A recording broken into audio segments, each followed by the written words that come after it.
2025년 1월 19일 일요일 아침에 숙소를 나와 타이포 호수를 왼편에 두고 북쪽으로 달렸습니다. 이 둥그런 모양의 호수인데 30분을 달려도 끝나지 않을 정도로 타이포 호수는 꽤 큰 호수였습니다. 이 호수 때문에 이 지역이 연중 온난한 날씨여서 이곳이 고급 휴양지로 인기가 있다고 합니다. 첫 방문지는 타이포 호수가에 있는 번지 점프장을 갔습니다.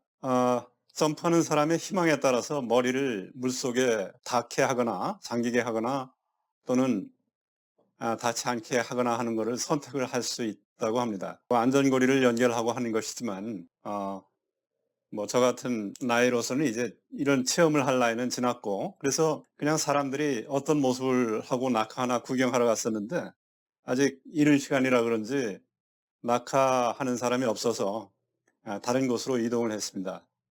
주변을 좀 산책한 후에 10분 정도 거리에 있는 후카 폭포라는 데를 갔습니다. 우리가 폭포하면은 되게 높은 데서 물줄기가 어떻게 떨어지느냐 하는 것이 폭포인데, 이 후카 폭포는 그런 모습하고는 거리가 멀었습니다. 넓게 흐르던 강이 이 후카 폭포 그 지역에서 암벽 사이로 좁게 흐르면서 마치 제트 엔진처럼 맹렬한 기세로 이렇게 쏟아져 내려가는 그러한 그 물줄기가 이 특징입니다. 타이포 지역을 떠나서 이제 로토룰라라고 하는 로토룰라 관광지죠. 이쪽으로 이제 1시간 정도만 가면 되는데 갑자기 중간에 인터넷이 먹통이 돼가지고 길을 잘못 들어서 1시간 가까이나 이렇게 헤매는 바람에 좀 고생을 했습니다. 이 뉴질랜드를 시골 지역을 자동차로 이동을 할 때는 인터넷이 안 되는 경우가 많이 있는 것 같습니다. 그래서 도로 표지판을 좀 주의 깊게 보거나 아니면은 오프라인 내비게이션을 좀 쓰거나 이런 식으로 운전을 좀 하는 것이 좋겠다는 생각이 들고요. 그래서 원래는 좀 느긋하게 괜찮은 레스토랑에서 식사를 좀 하려고 했었는데 시간을 많이 허비한 탓에 급히 피쉬앤칩스 집으로 가서 이제 가볍게 그렇게 식사를 하고 오늘 주요 일정으로 되어 있는 테푸이아 공원, 이 공원은 지각작용과 마오리 문화를 체험하는 그러한 공원입니다. 여기에 가서 이제 말로만 듣던 그 키위새 이거를 보고 또 가이드 투어를 통해 가지고 유황 냄새 나는 그러한 그 화산 활동과 지각 활동 이런 거를 설명을 들으면서 이제 좀 볼 수가 있었습니다. 그리고 나서 약 30분간 자유시간을 가진 다음에 트램을 타라고 돼 있어서 그걸 타고 이제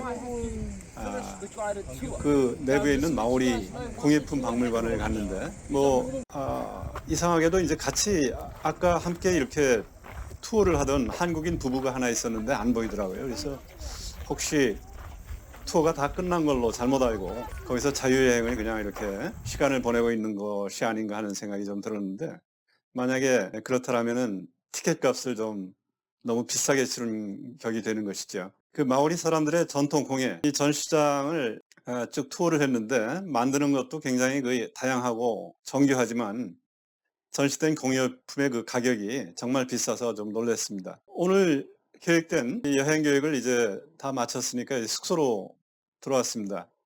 말씀드린 대로 주로 B&B 숙소, 주로 아파트를 잡게 됐는데 저한테 이제 들어와 있는 그 메일을 보니까 내용 중에 창고에 카약이 있으니까 이 카약을 이용을 해도 된다 하는 말이 있었습니다.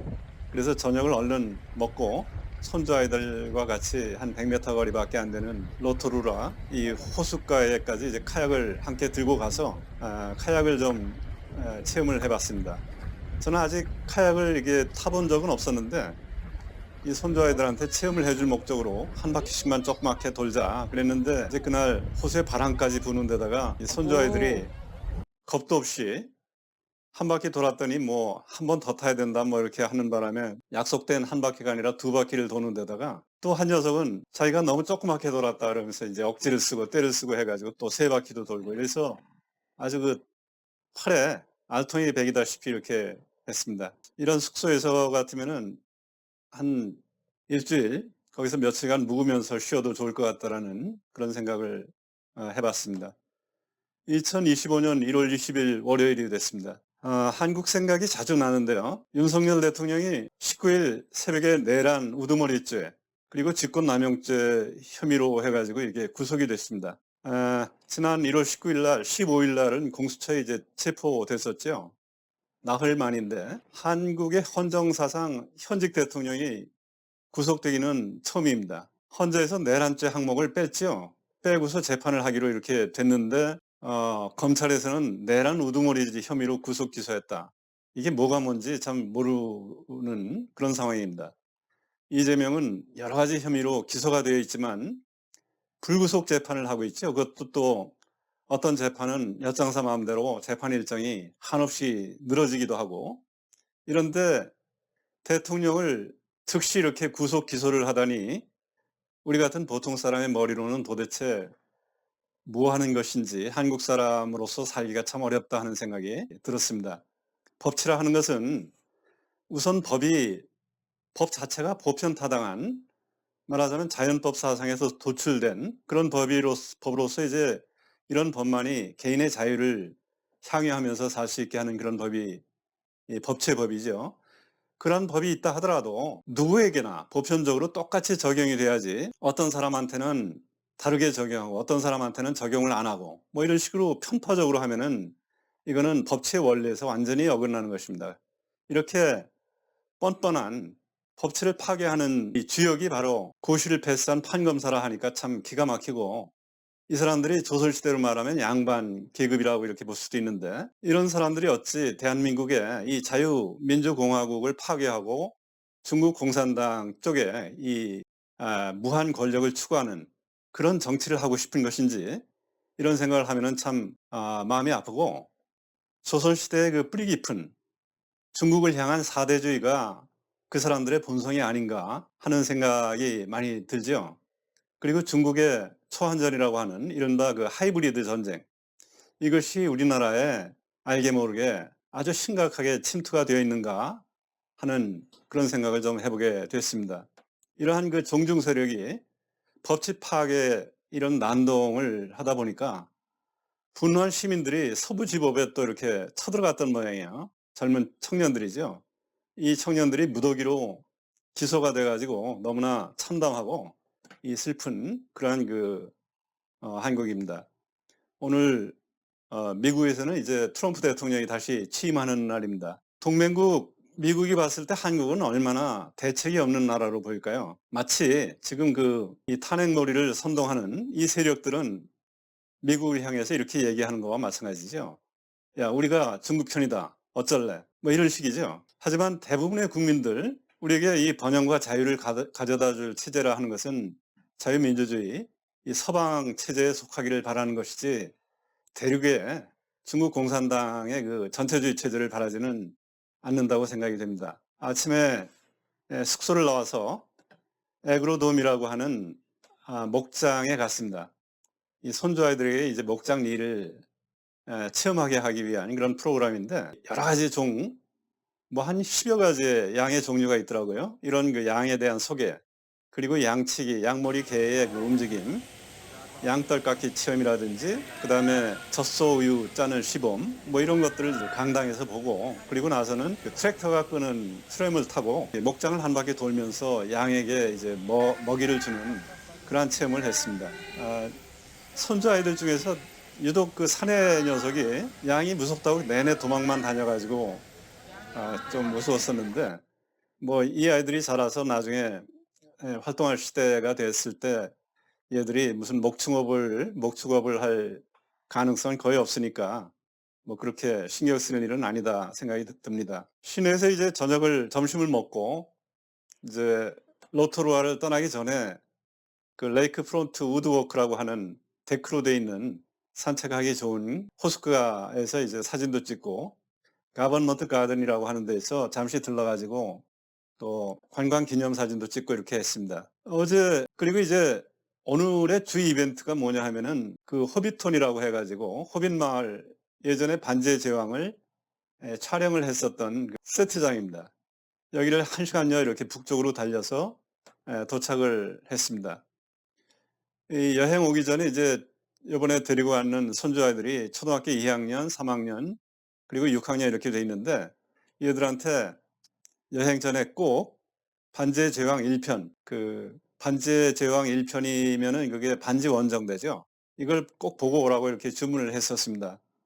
이 영화를 안 보면은 다른 사람들이 그 안에서 이렇게 투어를 하고 있는 동안에 문 밖에서 기다리고 있어야 될 거라고 이제 엄포까지 놨었죠. 왜냐하면은 비싼 입장료를 내고 이 공부도 안 된 채로 설명을 들으면은 이게 재미가 또 없지 않습니까? 그래서 이제 그렇게 했었는데 운전하고 가면서 이제 내내 손주아이들하고 반지의 제왕 그 영화 이야기를 좀 했었어요. 뭐 예컨대 반지 원정대는 몇 명이냐? 그랬더니 얘들이 영화를 본 것뿐만 아니고 반지 원정대 9명의 그 이름들을 줄줄이 다 대는 겁니다. 뭐 나 같으면 프로도 이런 정도밖에 모르는데 뭐 도끼를 잘 쓰는 사람은 누구고 뭐 이런 식으로. 그래서 이야기 속에 또 반지의 제왕의 속에서 좋은 사람은 누구고 나쁜 사람은 누구인가 이렇게 얘기를 했더니 이것도 다 알아맞혀요. 그래서 조금 어려운 얘기를 냈습니다. 어려운 문제를 냈는데 왜 거기서 사우론이라고 하는 사람은 나쁜 사람이고 프로도 주인공이죠. 이 반지 원정대의 주인공 프로도는 좋은 사람인가? 이 문제는 사실 정확히 내가 설명할 그 재주도 없는 그런 문제를 낸 것이죠. 그래서 대답을 좀 잘 못하길래 뭐 여러 가지 대답을 했는데 제가 또 좀 나름대로 설명을 해준 건 뭐냐면은 이 영화에서 이제 사우론 그 절대 악이죠. 이 악인은 사람 귀한 줄도 모르고 좀비 같은 인간을 어, 막 찍어내가지고 세상을 파괴하려고 하는 그 사루만이라고 하는 그 마법사를 시켜가지고 그런 그 일을 저지르는 그 악의 세력이에요. 그 악의 목적은 오직 세상을 갖다가 공포에 떨게 하고 그리고 영구히 권력을 잡기 위한 그런 세력이죠. 반면에 좋은 사람이라고 하는 프로도 이 호빗족 같은 사람들은 아주 화목하게 이웃하고 이렇게 오순도순 가정을 이루면서 살고 그러면서 이 사람들이 사는 모습을 보면은 남을 공격하거나 정복하거나 하는 거는 전혀 관심도 없는 사람들이죠. 착하게 사는 이런 사람들인데 또 이 세상이 위기에 처해 있다. 그런 생각이 들 때는 프로도처럼 목숨을 걸고 이 세상을 구하기 위한 그 원정대를 또 떠나지 않습니까? 이런 사람이 뭐 사실 착한 사람이라고 볼 수가 있겠습니다. 그러면서 이제 양념으로 지금 세상에도 사우론이나 이 사루만 같은 나쁜 사람들이 통치하는 그런 나라들이 몇 있는데 어딘지 아느냐 이렇게 묻고는 나중에 한번 잘 생각을 해봐라 하고서 이렇게 답은 얘기를 해주지 않았습니다. 이 호빗 마을은 톨킨의 판타지 소설 반지의 제왕을 촬영하기 위해서 1999년도에 어느 목장 그 1250에이커나 되는 넓은 목장하고 이렇게 계약을 해가지고 세트장을 만들었던 곳입니다. 영화가 상영됐으니까 다 되고 나서 당연히 이제 세트장을 뜯어냈겠죠. 그 목장을 원상복구 했겠죠. 그런데 사람들이 아름아름 자꾸 찾아왔다고 그럽니다. 여기가 바로 반지의 제왕을 촬영한 곳이다. 그래서 이 목장주 알렉산더는 양떨깎이 체험 같은 것도 좀 이렇게 곁다리로 하면서 약간의 영화 촬영 이야기를 또 하기도 하고 이렇게 하면서 이제 했더니 점점 입소문이 퍼지면서 관광객이 모여들기 시작한 거예요. 이것을 하나의 그 사업 아이디어가 되겠다 해가지고 나중에 이제 영화 호빗이라고 하는 영화가 있었죠. 그거를 촬영을 앞두고 이것을 이 호빗 마을을 영구적인 세트장으로 만든 것이죠. 그래서 그 이후에 이 호빗 마을은 뉴질랜드 관광에 마치 황금알을 낳는 그런 관광 자원으로 쓰이고 있습니다. 이 호빗톤에 가보면은 영화에서 봤었던 간달프가 마차를 타고 오는 오솔길이라든지 호빗 마을의 그 여러 가지 동굴집, 이 호빗 쪽이 사는 거니까 이렇게 집이 동굴처럼 생겼으면서 아담하죠. 그리고 마을 사람들이 모여서 파티하던 풀밭. 이 영화에서 봤던 장면이 그대로 이제 눈앞에 전개가 되니까 이 손주아이들도 좋아하고 무엇보다도 손주아이들에게 이 깊은 인상을 주고 추억을 갖게 해준 그런 기분이 들어서 아주 좋았습니다. 하지만 한국이 장차 포로도 같이 착한 심성으로 살아도 좋은 나라가 잘 살 수 있는 그런 좋은 나라가 될 수 있을 것인지 없을 것인지 요즘 같으면 사실 의문이고, 혹시 이 손주 아이들에게 오로지 착하게만 살면 큰일 난다 이런 식으로 가르쳐야 되는 게 아닌가 이런 생각도 언뜻 드는 거예요. 기회주의적으로. 또는 절대로 양보하지 말고 권력을 잡을 기회가 있으면은 무조건 하고 잡아야 된다 이렇게 가르쳐야 되는 것이 오늘날 한국의 현실하고 가깝지 않습니까? 이런 생각을 하면서 이제 이틀간의 여행을 마쳤습니다. 감사합니다.